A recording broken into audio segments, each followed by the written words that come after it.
नमस्कार, मी राणी कासलीवाल. आपण पाहताय ते डिजिटल अहिल्यानगर आणि आता आपण आहोत ते गंगा उद्यानामध्ये. आपण पाहू शकता या ठिकाणी गंगा उद्यान आहे आणि इथे मोठ्या प्रमाणात अहिल्यानगर शहरातील नागरिक, वृद्ध, लहान मुलं इथे फिरण्यासाठी येत असतात.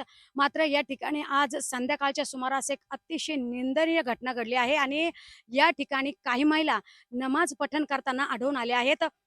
त्यामुळे अहिल्यानगर शहरात आणि या गंगा उद्यान परिसरात एकच गोंधळ उडाला. दरम्यान 2 दिवसांपूर्वीच ब्राह्मण गल्ली या ठिकाणी बुरकाधारी व्यक्तीकडून गोमांस टाकल्याची घटना समोर आली होती. ही घटना ताजी असतानाच आता ही घटना समोर आल्याने अहिल्यानगर शहरात तणावाचं वातावरण निर्माण झालंय. दरम्यान या ठिकाणी आमदार संग्राम जगताप यांनी हिंदुत्ववादी कार्यकर्त्यांसोबत अक्षरशः ठिय्या दिला आणि बुरका हटाव देश बचावच्या घोषणा या प्रसंगी देण्यात आल्या. दरम्यान या ठिकाणी हनुमान चालीसा पठण, श्रीराम स्तोत्र पठण करून सदर ठिकाणी पूजा करून ही जागा शुद्ध आणि वातावरण शुद्ध करण्यात आले. त्यानंतर सदर ठिकाणी वराह देवता आणण्यात आला. त्यामुळे परिस्थिती गंभीर झाल्याचं पाहायला मिळालं. मोठा पोलीस बंदोबस्तही तैनात करण्यात आलेला आहे. मात्र आता पोलिसांची देखील एकच धांदल उडाल्याचं या ठिकाणी पाहायला मिळतंय आणि या सर्व घटनेमुळे परिसरात तणाव निर्माण झाला असून या निंदनीय घटनेचा हिंदुत्ववादी संघटनेसह समस्त अहिल्यानगर शहर निषेध व्यक्त करतोय.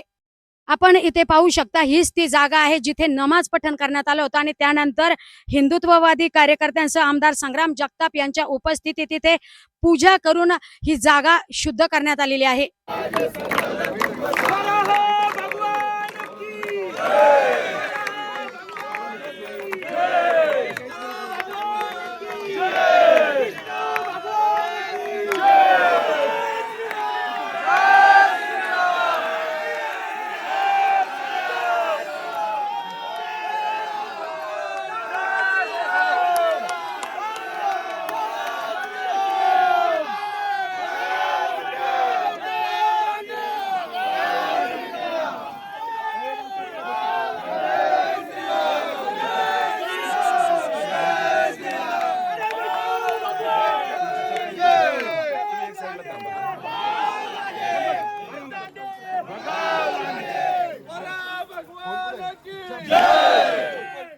नगर महानगरपालिकेचं असणारं गंगा उद्यान, या उद्यानामध्ये मोठ्या संख्येमध्ये नागरिक असतील, बालक असतील किंवा ज्येष्ठ नागरिक असतील, हे सगळे उद्यानामध्ये सकाळी असेल किंवा सायंकाळच्या फिरायला येतात.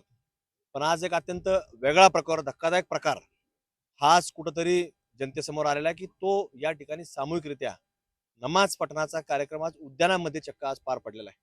आणि त्याचा निषेध म्हणून सकल हिंदू समाजाच्या वतीनं आज या ठिकाणी हनुमान चालीसा असेल, भजन असेल किंवा त्या जागेवरती जिथं नमाज पठण झालं, सामूहिक नमाज पठण झालं, तिथं त्याचं भूमीचं शुद्धीकरणाचं देखील तिथं पूजा करण्यात आली आहे. या घटना आपण पाहतो की बुरख्याच्या आडून या अलीकडच्या काळामध्ये होत असताना अनेक ठिकाणी आपल्याला पाहायला मिळतात. तशा अहिल्यानगरमध्ये देखील आज अनेक घटना वेगळ्या घडताना समोर येत आहेत. गेल्या काही दिवसांपूर्वीच माळीवाडा या परिसरामध्ये देखील बुरख्यामध्ये एक महिला आली आणि तिथं गोमांस तिने टाकलं. तिथं एक शंकर सावली मठ आहे, त्या मठाच्या परिसरामध्ये देखील ती पहिली जाऊन आली, पाहून आली आणि त्याच्यानंतर त्या महिलेने तिथं बाहेरच्या बाजूला गोमांस टाकलं. त्याचाही आरोपी अजून सापडला नाही. ते बुरख्यामध्ये आलेली व्यक्ती पुरुष होती का महिला होती हे सुद्धा अद्याप झालं नाही, का अजून कोणतरी होतं हे सुद्धा कळालेलं नाही. त्यामुळे या घटनेच्या बाबतीमध्ये आपल्याला समोर येत असताना पाहायला मिळतं की बुरखा हटाव आणि देश बचाव अशी एक मागणी करावं वाटते, असा एक प्रश्न आता सर्वांसमोर उपस्थित झालेला आहे. कारण इथं देखील तशी घटना घडली की जाणून बुजून करण्याचा प्रयत्न केला, सामूहिकरित्या असं नमाज पठण करणं खरं तर आपल्याला माहिती आहे की हे कायद्याने बंधन आहे. पण तरी देखील कुठलीही परवानगी नसताना, कुठेही आपल्याला मागणी नसताना इथं कुठेतरी अचानक यायचं. लोक उद्यानामध्ये फिरायला येतात, आपल्या लेकरांना घेऊन येतात, कुठे ज्येष्ठ नागरिकांना कुणी फिरायला आणते, कुणी हाताला धरून एखाद्या ज्येष्ठ नागरिकाला घेऊन येतंय, जेणेकरून एखादा ज्येष्ठ नागरिक घरात असतो त्याला डॉक्टरने सांगितलं असतं की संध्याकाळी थोडं चक्कर मारून आणा. तसं येत असताना इथं झुडपांच्या झुडपामध्ये यायचं आणि कुठंतरी इथं आल्यानंतर काहीतरी वेगळं वातावरण तयार करायचं ज्याच्यातनं इथं लोकच आले नाही पाहिजेत असं वातावरण तयार करताना. कारण आम्ही पाहतो की हळूहळू परिसर खराब करायचा प्रयत्न जो होतोय तो अशाच रीतीने होतोय आणि मग तो परिसर खराब केला की त्याच्यातनं कुठेतरी इतर नागरिक आले नाही पाहिजेत. तसा प्रयत्न पारिजात चौकामध्ये देखील करण्यात आला होता.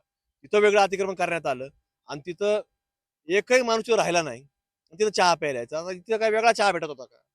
असंही काही नव्हतं. पण फक्त त्या परिसरामध्ये आपली दहशत निर्माण करायची. त्यामुळं आम्ही तिथं आंदोलन केलं आणि ते सगळं हाणून पाडलं. तशाच प्रकारचं या उद्यानामध्ये जर असा प्रकार घडला, तर आम्ही आता इथून पुढे शांत बसणार नाही. आम्ही त्याच्यावर देखील कुठेतरी प्रशासन जर कायद्या पद्धतीने जर त्याच्यावर कारवाई करत नसेल, तर आम्ही देखील कुठेतरी कायदा हातात घेतल्याशिवाय राहणार नाही.